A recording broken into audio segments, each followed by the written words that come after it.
Hello everyone, start करते हैं। Today's lecture is based on the classification of AI.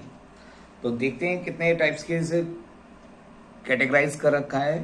तो first of all हमें ऐसे कंप्यूटर्स डेवलप करने हैं एआई के through, making computer that can think, सोच सके। तो अगर हम देखें क्लासिफिकेशन तो हमने 3 टाइप्स में कैटेगराइज करा है। बेसिकली ये 2 ही टाइप्स में अगर आप डिस्क्राइब कर सकें तो जस्ट लाइक वीक एआई और स्ट्रॉन्ग एआई, लेकिन हम इन्हें कहते हैं artificial narrow intelligence, and second one is the artificial general intelligence, and third one is the artificial super intelligence. तो बात करते हैं आर्टिफिशियल नैरो इंटेलिजेंस का। आपके आर्टिफिशियल इंटेलिजेंस सॉफ्टवेयर कौन कौन से अवेलेबल हैं। तो फर्स्ट वन जैसे it is also known as weak AI, इन्हें हम क्या कहते हैं, वीक एआई कहते हैं। जस्ट लाइक देखिएगा, it is also known as weak AI involves applying AI only to specific task. ये क्या होते हैं, खाली ओनली स्पेसिफिक टास्क में काम किए जाते हैं, स्पेसिफिक टास्क के लिए बने होते हैं। जैसे एलेक्सा हो गया, एलेक्सा क्या काम करता है, आपने देखा, जो भी उसे आपने प्रोवाइडर दे रखा हो, जस्ट लाइक आपने टीवी की रिमोट की तरह यूज कर रहे हो उसे, आप उस डिवाइस को Alexa Alexa switch on the TV, switch on the board, switch on the light, कुछ भी आप उसे ऑप्शन देते हैं। तो ये एक स्पेसिफिक टास्क के लिए हो गए, तो उन्हें हम कहते हैं वीक एआई सॉफ्टवेयर या weak AI artificial intelligence machines.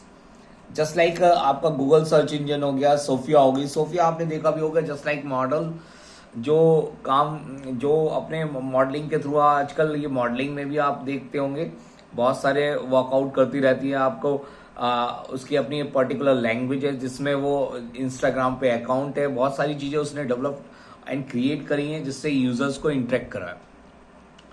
तो ये एक स्पेशल वर्जन कह सकते हैं एआई का, लेकिन वो स्पेसिफिक टास्क के लिए है। चलते हैं, second is the artificial general intelligence. अब जनरल इंटेलिजेंस का मतलब क्या होता है, देखिएगा, जनरल चीजें जस्ट लाइक आपका रोबोटिक्स आपका ये जनरल इंटेलिजेंस के लिए हो गया। जनरल जो चीजें होती हैं उन सारी बातों की जानकारी होना। Just like it is also known as strong AI, it involves machine that possesses the ability to perform any intellectual task that a human being can. जैसे फॉर एग्जाम्पल उसे कहा गया कि ये टॉपिक सर्च करके दिखाइए, या ये इस टॉपिक के बारे में आप एक्सप्लेनेशन दीजिए। जस्ट लाइक रोबोट हो गया, चैटबॉट्स हो गया आजकल के, जैसे चैट जीपीटी आजकल का, जैसे चैट जीपीटी, आप उससे कुछ भी आप प्रॉब्लम अपनी डिस्कस कर सकते हैं। आप उसमें रिसर्च पेपर, बुक के नोट्स, अपने एल्गोरिथम्स, अपने प्रोग्रामिंग स्किल्स को फाइंड आउट कर सकते हैं, रीड आउट कर सकते हैं, उससे कोई भी चीज उससे आप पूछ सकते हैं। तो ये आपका कह सकते हैं इमेज रिकॉग्निशंस, ये आपका क्या हो गया, क्लासिफिकेशंस ऑफ एआई में सेकंड टाइप हो गया, that's the strong AI. And the third is the artificial super intelligence. It is a developing, आप कह सकते हैं एक डेवलपिंग फेज में है। It is a term referring to the time when the capabilities of computer will surplus human, यानी जब ऐसी थिंग्स जो ह्यूमन से भी आगे हो जाएंगी, सरप्लस हो जाएंगी, तब वो आपके आर्टिफिशियल सुपर इंटेलिजेंस रोबोट्स कहलाएंगे।